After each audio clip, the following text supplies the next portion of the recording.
నమస్తే అండి. నమస్తే అండి. ఇప్పుడు జగన్మోహన్ రెడ్డి గారు నిన్న పులివెందుల ప్రోగ్రాము నిన్న మనం మాట్లాడుకున్నాం.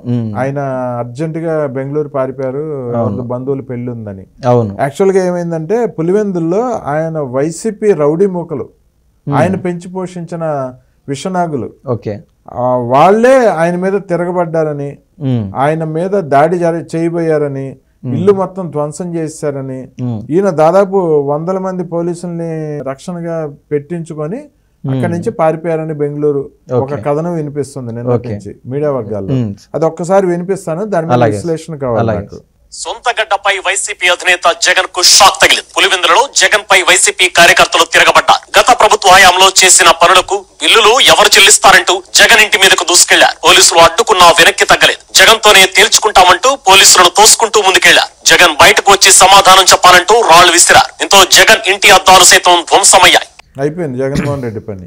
ఏం చెప్తారు సార్? అదేంటంటే పులిని చూసి నక్క వాతలు పెట్టుకున్నట్టు వీళ్ళు చంద్రబాబు నాయుడు గారు, పవన్ కళ్యాణ్ గారు, నారా లోకేష్ గారు ఎక్కడికక్కడ ప్రజా దర్బార్లు పెట్టడము, ప్రజల్ని ఈవెన్ రెవెన్యూ శాఖకు సంబంధించి ఏదన్నా గత గవర్నమెంట్లో ల్యాండ్కి సంబంధించి ఎన్ని కబ్జాలు చేశారు కదా సార్, ఈ డైరెక్ట్గా అర్జీలు పెట్టుకోండి, ఎమ్మెల్యేల దగ్గరికి రండి, లేదా మెయిన్ నాయకులే చంద్రబాబు గారు, లోకేష్ గారు, పవన్ కళ్యాణ్ దగ్గరికి డైరెక్ట్గా ప్రజా దర్బార్లు నిర్వహించి ప్రజా సమస్యలు డైరెక్ట్గా వింటున్నారు. సో ఈ పులిని చూసి నక్క వాతలు పెట్టుకున్నట్లు జగన్మోహన్ రెడ్డి గారు ఎట్ట తిరిగి ఆయనకు బేసిక్ అయిన క్యాడర్ అంటూ ఉన్నది. ఎప్పటి నుంచో ఏ మాటకా మాట దాన్ని సాక్షి అనే ఒక వెన్నెముక ఎప్పటికప్పుడు నిలబెడతా వస్తుంది ఉన్నంతలో. అయితే ఆ సాక్షి చేసిన రియాలిటీ షోలో నాకు ఇంకా క్యాడర్ ఉన్నారు అని జగన్ నమ్మినాడు. ఆ నమ్మకంలో భాగంగా ఏం చేశాడు, ఆయన ఎక్కడికి పోయి ఆగినా కూడా విద్యుత్ బిల్లులంట, విద్యుత్ ఛార్జీలు, ఏదో సబ్జెక్ట్ ఉన్నది, దానిపైన ప్రజలు రెచ్చగొట్టేద్దాము, ఏదో మాట్లాడదామని ఫిక్స్ అయిపోయినాడు. ఆయన వస్తున్నాడని ఆయనే ఇన్ఫర్మేషన్ ఇచ్చేసాడు, పలానా చోటకు వస్తున్నానని. అందరూ గుమ్మికున్నప్పుడు ప్రజా దర్బార్ లాగా వీళ్ళ మాదిరి నిర్వహించుదామని ఆయన ఫిక్స్ అయిపోయినాడు. అందులో భాగంగా అందరూ సమస్యలు, సార్ ఈ కూటమి ప్రభుత్వం 6 నెలలు 7 నెలలు అయింది, అది జరగలేదు ఇది జరగలేదు అని చెప్తా ఉంటారు కదా, అది విని వాళ్ళని రెచ్చగొట్టి జై జగన్ అని పిలిపించుకుందాం అనేది ఆయన ముందు ఆలోచన చేసిన ప్లాన్. అందులో భాగంగా ఏ ప్రభుత్వం ఉన్నా కూడా జగన్మోహన్ రెడ్డి గారికి విపక్ష నాయకుడు కాబట్టి పోలీసు యొక్క సెక్యూరిటీ అరేంజ్ చేసి పెట్టింది. తీరా అక్కడికి వచ్చి వాళ్ళు మా జగన్ అని ఇష్టం వచ్చిన వాళ్ళతో పాటు వాళ్ళు 30 మంది వచ్చి 70 మంది డబ్బుగా, సార్ ఏదైనా నేను ఈ డబ్బు అనేది ఎందుకంటున్నానంటే గత ప్రభుత్వంలో వైసీపీ ప్రభుత్వంలో పాపం నేను మంచి చేద్దామని ఉద్దేశంతోనే జగన్మోహన్ రెడ్డి స్వయాన ఆయన కోసం ఎవరైతే ప్రాణాలు ఇస్తారో వాళ్ళకి ఫస్ట్ ప్రిఫరెన్స్, వైసీపీ కార్యకర్తలకి నాయకులకి సెకండ్ ప్రిఫరెన్స్, ఆ లెవెల్లో తీసుకెళ్ళినాడు.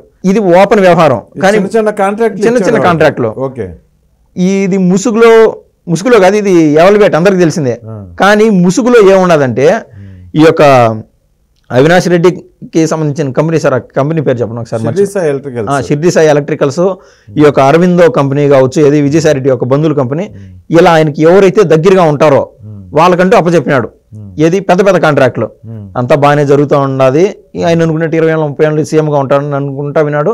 ఈ యొక్క రాష్ట్రానికి సంబంధించిన ఖజానాని ఒక పక్క జే గ్యాంగ్ ఏమో ఈ యొక్క ఇది సార్ మద్యం పైన డబ్బులు దోచేయడము, ఇసుక పైన దోచేయడము, ఏ పంతాలో లేని డబ్బులు సంపాదిస్తున్నారు. కానీ ఒక్కసారి వాళ్ళ ఖజానాలోకి, సొంత ఖజానాలోకి, గవర్నమెంట్ ఖజానా కాదు సొంత ఖజానాలోకి వెళ్ళిన డబ్బుని ₹1 కూడా బయట తీసి పెట్టరు, బాధ్యత అనుకుంటారు వాళ్ళు.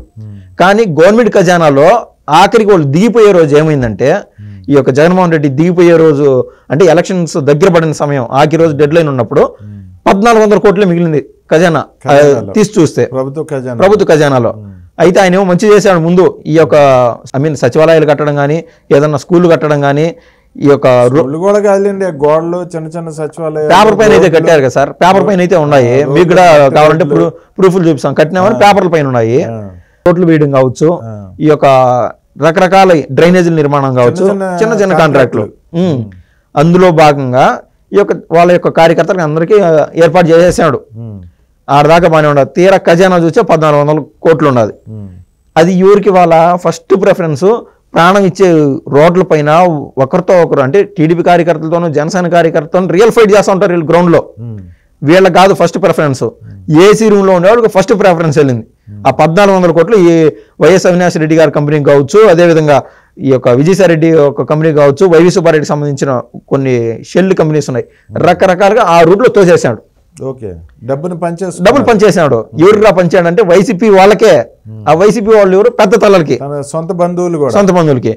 వీళ్ళు ఇన్ని రోజులు ఇప్పుడు కాంట్రాక్ట్ అంటే ఏంది, ఫస్ట్ సొంత డబ్బులు పెట్టుకొని ఈ యొక్క ఎస్టిమేషన్ అన్ని వేసుకొని అప్పు సప్పు చేసి కూడా చేస్తారు వాళ్ళు. అవును, అది చేస్తారు. మాకు ఆంధ్రప్రదేశ్ డెవలప్మెంట్ లో ఉన్నది, మేము బట్టలు నొక్కుతున్నాము, డబ్బులు సమృద్ధిగా ఉన్నాయని చెప్తానే ఉన్నారు. వీళ్ళు ఎగజొస్తానే ఉన్నారు. 2వ సంవత్సరం నుంచి 3వ సంవత్సరం 4వ సంవత్సరం నుంచి వస్తాయి. రేపన్నా వస్తాదేమో వీళ్ళేమో ఎవరైతే కాంట్రాక్టులు సార్ వాళ్ళు రియల్ గా పనులు కంప్లీట్ చేసాను చెప్పుకున్నాయి, అంతో ఇంతో వాళ్ళు ఖర్చు పెట్టింటారు అప్పో సప్పో చేసి. దాని వడ్డీలు అవన్నీ భారం నెత్తిన పడినాయి. వాళ్ళు ఏం చేస్తారు, తప్పదు కదా, కడుపు మండినోడు ఏం చేయలేడు. పైగా ఆయన సొంతూరు పులివెందుల.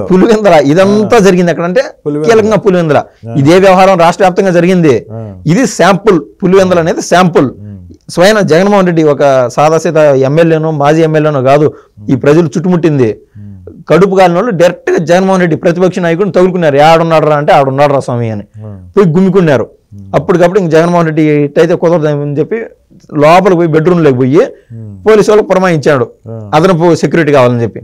వాళ్ళు వచ్చి ఏదైతే గుమ్మికుడు ఉన్నారో వాళ్ళని చిల్లాపల్ల చేసేసారు, లాఠీ చార్జ్ చేసేసారు, చిల్లాపల్ల చేసేసారు.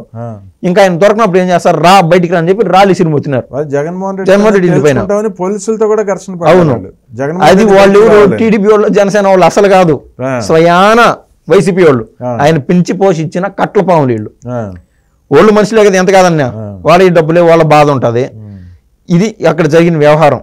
సో నేను చెప్పొచ్చేది ఏంటంటే, జగన్మోహన్ రెడ్డి ఏదైతే కళలు అంటున్నాడో అక్కడికి పోతాం, అక్కడ ఎవరున్నా ఒక శవం లేచే చాలు అడిపోయి జై జగన్ అని అనిపించుకుందాం, అది తప్పు సార్.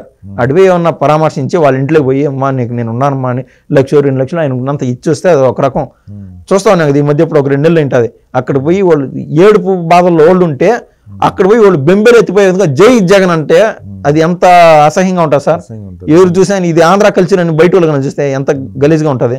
తప్పు అది. ఈ వ్యవహారాలన్నీ ఆయన చేస్తాను తప్పు. నేను కూడా జగన్మోహన్ రెడ్డి గారికి చెప్పే సలహా ఏంటంటే, నీకు తెలియకుండానే నీకు సంబంధించిన మానస పుత్రిక సాక్షి నేను మిస్లీడ్ చేస్తాను. దయచేసి ఆ షో నుంచి, రియాలిటీ షో నుంచి కాస్త బయటకు వచ్చి చూస్తే బయట ఏం జరుగుతుంది, ఈ సాక్షి చెప్పేది ఏంది బేరీ చేసుకొని చూస్తే మధ్యవర్తిత్వంగా ఒక క్యాలిక్యులేటెడ్గా నువ్వు జనాలు లేకపోతే బాగానే ఉంటుంది. ఆ రియాలిటీ షోలో నీకు తికమకబడిపోతావు. సో జనజన శ్రావంతిలోకి వచ్చి రియాలిటీ ఏముందో గ్రహించమని నేనైతే చెప్పదలుచుకున్నాను. సాక్షి పేపర్ కానీ సాక్షి ఛానల్లో కానీ వాళ్ళు ప్రచారం చేసింది ఏంటంటే, జగన్మోహన్ రెడ్డి గారు వస్తారు, ప్రజా దర్బార్ చేస్తారు, మీ సమస్యలన్నీ చెప్పుకోండి, ఆ తర్వాత ప్రెస్ మీట్ ఉందని మీడియాకు కూడా చెప్పారు. అది ప్రెస్ మీట్ లో మాట్లాడతారు జగన్మోహన్ రెడ్డి గారు అని. అది ఎవరిది తప్పు సార్, పాపం అమాయకుడైన జగన్మోహన్ రెడ్డి తప్ప. ఈ సాక్షి పురమాయించి పంపిస్తాను. సో జనాలు వస్తున్నారని చెప్పి గత వైసీపీ ప్రభుత్వంలో సీఎం అంటే నియంతానే అని ఫిక్స్ అయిపోయినాడు ఆయన. ఆడు కూర్చోవడము, ఈ యొక్క ప్యాలెస్లు కట్టడం, ఇవన్నీ వేరే విషయాలు, ఇవన్నీ డిబేటింగ్ సబ్జెక్టు. సో నేను నియంతని, నేను చెప్పినట్టు ప్రజలు వింటారు. 151 మంది సైనికులు నాకు ఉన్నారు. మహా అంటే ఓడిపోతే ఈ యొక్క బట్టలు నొక్కుతా ఉంటాం, ఓడిపోతే 30 మంది ఎమ్మెల్యేలు ఓడిపోతారు, 120 గెలుస్తాం, మిస్ అయితే మిస్, 100 అయినా గెలుస్తాం, ఫిక్స్. నెక్స్ట్ అయితే ఫిక్స్. ఆ ధ్యాసలో పోతా ఉన్నాడు. ప్రజలు చెంప చెల్లు అనిపించేట్టుగా చేశారు. ఆయన చేసిన మిస్టేకు ఆనాడు ప్రజల్లోకి రాలా. ఇవాళ అధికారం దూరం అయినప్పుడు ఇవాళ ప్రజల్లోకి వస్తున్నాడు. ప్రజల్లోకి వచ్చినప్పుడు ఈ యొక్క విలేకరులు పోతారు కదా, ఏ విలేకరితోనూ మాట్లాడే ధైర్యం లేదు. అదొక మానసిక రుగ్మతతో బాధపడుతున్నాడు. ఎందుకు మాట్లాడలేకున్నాడు మనం చెప్పలేము. కానీ వాళ్ళే పప్పు అని వాళ్ళు ఆ యొక్క ఇనువుని కత్తిలాగా చేశారు కదా నారా లోకేష్ గారిని. Nara Lokesh heartfully say thanks to mister Jaganmohan Reddy, surely. ఎందుకంటే ఈయన ఒక క్లాసిక్ లీడర్గా ఒక అడ్మినిస్ట్రేటివ్ మోడ్లో నీట్గా వెళ్దాం అనుకున్నాడు. అడ్మినిస్ట్రేటివ్ మోడ్ ఎప్పటికీ ఇన్బిల్ట్ ఉంటుంది, వాళ్ళ 9 నుంచి వచ్చింది. కానీ మాస్ లీడర్గా కన్వర్ట్ చేసిన వాళ్ళు ఈ వైసీపీ వాళ్ళే. ఆయన థ్యాంక్ఫుల్గా ఉండాలి. నారా లోకేష్ గారు ఏం చేస్తున్నారు, మీడియా పరంగా మీడియా ముందుకు వచ్చి ఫస్ట్ పాపం వెతుక్కుంటున్నాడు. ఈయనకేమైందో నాకు తెలియదు, సాక్షి ఎక్కడని వెతుక్కున్నాడు. ఏ ప్రశ్నకైనా సిద్ధంగా ఉన్నాడు ఏమైనా. కానీ ఆయన ఏ విలేకరి, అది ఎటువంటి మీడియా ఛానల్ కూడా ఆయన ఇంటర్వ్యూ ఇచ్చేట్టుగా లేడు. కేవలం ఒకటి 2 యూట్యూబ్ ఛానళ్ళకి, ఒక సాక్షికి, ఈ రేంజ్లో ఆయన ఒక కార్నర్ చేయబడినాడు. అది స్వయం కృతాపరాధం. కానీ నిన్న జరిగింది ఏంటంటే, సాక్షి టీవీలో వేసారు, మీడియా ప్రెస్ మీట్ కూడా ఉంటుందని చెప్పారు. ప్రజా దర్బార్ తర్వాత మొత్తం మీడియా ఛానల్స్ అన్ని వెళ్ళినాయి. అక్కడ చూస్తేనేమో రణరంగం, జగన్మోహన్ రెడ్డి ఇంటి మీదకి రాళ్ళు వేసుకుంటున్నారు, జగన్మోహన్ రెడ్డిని బూతులు తిడుతున్నారు, నువ్వు రా బయటికి రా జగన్మోహన్ రెడ్డి అంటున్నారు. లాఠీ చేయటానికి పోలీసులు వస్తే మేము జగన్మోహన్ రెడ్డితోనే తేల్చుకుంటామని చెప్పి పోలీసుల మీద కూడా తిరగబడ్డారు ఆఖరికి. సో వీళ్ళందరూ ఒక విషనాగులు లాంటి వైసీపీ కార్యకర్తలను తయారు చేశాడు, ఒక అనకొండ లాంటి జగన్మోహన్ రెడ్డి. ఆఖరికి ఏదో అంటారు కదా, పాముని పెంచితే ఆ పాము కాటుకే చచ్చిపోతాడని. సో ఆయన ఈ విష సర్పాలను తయారు చేసిన జగన్మోహన్ రెడ్డికి ఆ విష సర్పాలే తిరగబడి ఆయన మీదకి నిన్న తిరుగుబాటు చేసినవి. ఆయన నిన్న బయటకు వచ్చి కనిపిస్తే మాత్రం చెతకొట్టేసేవాడు జగన్మోహన్ రెడ్డి. అటువంటి పరిస్థితి వాతావరణం కనిపించింది ఆయన ఇంటి దగ్గర. సో వీడియో విజువల్స్ కూడా చాలా క్లియర్ గా వచ్చినాయి. ఆయన ఇంటి అద్దాలు కూడా పగిలిపోయినాయి. కానీ ఇటువంటి వాతావరణం ఎప్పుడన్నా ఇన్ని సంవత్సరాల రాజకీయ జీవితంలో చంద్రబాబు నాయుడు గారికి కానీ నారా లోకేష్ గారికి కానీ ఎప్పుడన్నా జరిగిందండి? తెలుగుదేశం కార్యకర్తలు వాళ్ళ ఇళ్ల మీదకి వెళ్ళిపోయి చంద్రబాబు నాయుడు గారిని కొట్టడం అనేది ఎప్పుడన్నా జరిగిందా? ఏ రోజున లేదు, ఏ రోజున లేదు. గత వైసీపీ ప్రభుత్వంలో ఈ యొక్క మంగళగిరిలో టీడీపీ పార్టీ ఆఫీస్ పైన జరిగిన దాడి ఘటన కూడా చూస్తే ఏ రోజైనా చంద్రబాబు నాయుడు నువ్వు అవినీతి చేసావో లేకుంటే నువ్వు మాకు కాంట్రాక్ట్ బిల్లులు ఇంకా వదలలేదనో దీనికి ఎవరు పోలా. కక్షాపూరితంగా వాళ్ళు చేసిన వ్యవహారం ఇదంతా. అదే కక్షాపూరితంగా ఈ రోజు వీళ్ళకుండే ఎమ్మెల్యేల సంఖ్య కావచ్చు, సెంటర్లో వీళ్ళకుండే పవర్ కావచ్చు, వాళ్ళు చంద్రబాబు నాయుడు గారు కన్నా నిన్న నిజంగా అట్టు వదిలేసి నింటే పోలీసు వాళ్ళని పంపించుకుంటా ఏం జరిగింది సార్? ఈ యొక్క వ్యవస్థల్ని బయటకు కొట్టేవాళ్ళు. సో చంద్రబాబు నాయుడు గారు అక్షరాల జగన్మోహన్ రెడ్డిని కాపాడుతున్నారు, ఎందుకంటే వాళ్ళ స్నేహితుడు కొడుకు కాబట్టి. అది కూడా కాదులేండి, చట్టం పని తను చేయాలి కాబట్టి. ఒక మామూలు ఎమ్మెల్యే మీద దాడి జరుగుతుంటే మరి పోలీసులు రక్షణ కల్పిస్తారు. ఇప్పుడు జగన్మోహన్ రెడ్డి పరిస్థితి పులివెందులు ఏంటి? కనీసం అసలు నెక్స్ట్ ఎమ్మెల్యే అయినా గెలిచే పరిస్థితి ఉందా? వార్డు మెంబర్గా అయినా పోటీ చేస్తే గెలిచే పరిస్థితి ఉందా? నేను మిస్టేకన్లో ఉన్నాయి సార్. ఒక వారం ముందు కూడా ఈ యొక్క 3 నామాల దేవుడు 2 నామాలు ఇచ్చినాడు ప్రస్తుతానికి. వీళ్ళ వ్యవహార శైలి అసలే బాగలేదు. పోనీ లేని దేవుడు దయతో ఒక నామం ఇస్తాడు, పులివెందుల అనే నామం ఒకటి మిగిలిస్తాడని నేను అనుకున్నా. కానీ ఈ వారం గ్యాప్లోనే మనం చూస్తే పులివెందులలో సాగునీటి సంఘాలకు సంబంధించిన ఈ ఎలక్షన్స్ జరిగితే ఏకగ్రీవంగా టీడీపీ వాళ్ళు గెలిచేశారు. అవును, ఆ వ్యవహారం కావచ్చు. ఇవాళ జగన్మోహన్ రెడ్డి పోతే ఉండూరులోనే రా రా అని చెప్పి బయటికి చొక్కా పెట్టి లాగి బయటికి రప్పించే విధానం కావచ్చు, రకరకాలుగా. So Jaganmohan Reddy clear cut గా పులివెందులు వదిలిపోయినా ఆశ్చర్యం లేదని నేను పోటీ చేసినా గెలిచే పరిస్థితి లేదు. ఎందుకంటే సార్ ఆయన సీఎంగా చేసినాడు, ఆయన సీఎంగా చేసినాడు, ఇది కాదు వ్యవహారం. మూలాల్లోకి పోయి చూడండి, స్వయాన రాజారెడ్డి గారి వాళ్ళ వైఫ్ వార్డు మెంబర్గా ఓడిపోయినారు అక్కడ వీళ్ళు చెప్పే కాడ. ఆ రోజు నుంచి 1994 ఎంపీ ఎలక్షన్స్ టైం వరకు ఈ యొక్క రౌడీజంతోనే వాళ్ళు గెలుస్తూ వచ్చారు. ఆ విధంగా కంచుకోటగా తయారైపోయింది. 1994 ఎలక్షన్స్ లో ఒక ఎంపీ ఎలక్షన్స్ లో 6,000-7,000 ఓట్ల మెజారిటీతో రాజశేఖర రెడ్డి గారు బయటపడినాడు. ఆ రోజు ఒక ఉన్నతమైన ఒక పోలీస్ ఆఫీసర్ ఉమేష్ చంద్ర గారు అనుకుంటా, ఆయన యొక్క చట్టంని అంత స్ట్రెంథన్ చేశాడు పులివెందుల వరకు. అప్పటికి అక్కడక్కడ ఆడపాడప మెజారిటీ జరిపోయింది సార్. ఓడిపోవాల్సిన సందర్భం అది. ఉమేష్ చంద్ర గారు ఎన్ని చోట్లని పెట్టగలుగుతాడు ఐ మీన్ సెక్యూరిటీని? ఆ రోజున ఒక ఎంపీ అంటే లక్షల ఓట్లు డీలింగ్, అది 7,000-6,500 ఓట్ల మెజార్టీతో గెలిచాడు రాజశేఖర రెడ్డి. ఆ రోజే చరిత్ర ఓడిపోయినట్లే. సో అయితే జగన్మోహన్ రెడ్డి గారి పని అయిపోయింది అంటారు. వార్డు మెంబర్ గా కూడా జరిగే పరిస్థితి లేదంటున్నారు ప్రజలు, పులివెందుల ప్రజలు. అవును. సో ఆయనకి ఓటేసే పరిస్థితి లేదు పులివెందుల్లో.